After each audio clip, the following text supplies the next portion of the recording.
സമയം ഉച്ചയ്ക്ക് 2 മണി കഴിഞ്ഞ് 4 മിനിറ്റ് ആയി. ഒരു പണിയില്ലാതെ വീട്ടിൽ വെറുതെ ഇരിക്കുന്നോണ്ട് തന്നെ ഞാൻ കരുതി വാട്ടർ മെലൺ കൊണ്ട് അമ്മയ്ക്ക് റിഫ്രഷിംഗ് ആയിട്ട് ഒരു ഡ്രിങ്ക് ഉണ്ടാക്കി. എപ്പോഴും അമ്മയല്ലേ നമുക്ക് ഉണ്ടാക്കി തരാറ്, അപ്പൊ നമുക്കൊന്ന് വെറൈറ്റിക്ക് അമ്മയ്ക്ക് വേണ്ടി ഒരു ഡ്രിങ്ക്. അത്രയധികം പെർഫെക്ഷൻ ഇല്ലെങ്കിലും എന്റേതായ രീതിയിൽ കട്ടിംഗ് പരിപാടികളൊക്കെ ഞാൻ അവിടെ കംപ്ലീറ്റ് ആക്കിയിട്ടുണ്ട്. പിന്നെ ഇതുപോലുള്ള ഒരു ബൗൾ എടുത്തതിന് ശേഷം അതിലേക്ക് നമ്മുടെ ഈ വാട്ടർ മെലൺ കട്ട് ചെയ്ത് വെച്ചിട്ടുള്ള പീസ് ഇട്ടെടുത്തിട്ട് നന്നായിട്ട് ഒരു ഫോർക്ക് ഉപയോഗിച്ച് ഒന്ന് മിക്സ് ചെയ്ത് സെറ്റ് ചെയ്തെടുത്തതിന് ശേഷം കുറച്ച് പാലും കൂടെ നമ്മൾ അതിലേക്ക് ആഡ് ചെയ്ത് കൊടുക്കും. നെക്സ്റ്റ് സ്റ്റെപ്പ് എന്ന് പറഞ്ഞിട്ടുണ്ടെങ്കിൽ ഗൈസ്, നമ്മൾ ആവശ്യത്തിന് ഷുഗർ ആഡ് ചെയ്ത് കൊടുക്കും. പിന്നെ ഞാനിവിടെ ഒരു ആപ്പിളൂടെ എടുത്തിട്ടുണ്ട്, അതും നന്നായി കട്ട് ചെയ്തെടുത്തതിന് ശേഷം ഇനി നമ്മളെ സെറ്റിംഗ് പരിപാടിയിലേക്ക് കിടക്കാം.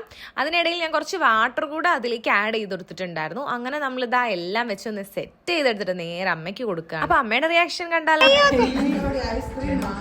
ഐസ്ക്രീം അല്ല,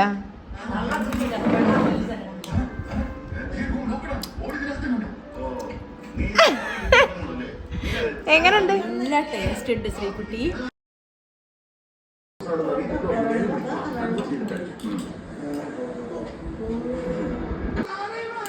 എങ്ങനുണ്ട്? Super super. പറ, എല്ലാരും സബ്സ്ക്രൈബ് ചെയ്യാൻ പറ. എല്ലാരും സബ്സ്ക്രൈബ് ചെയ്യണേ.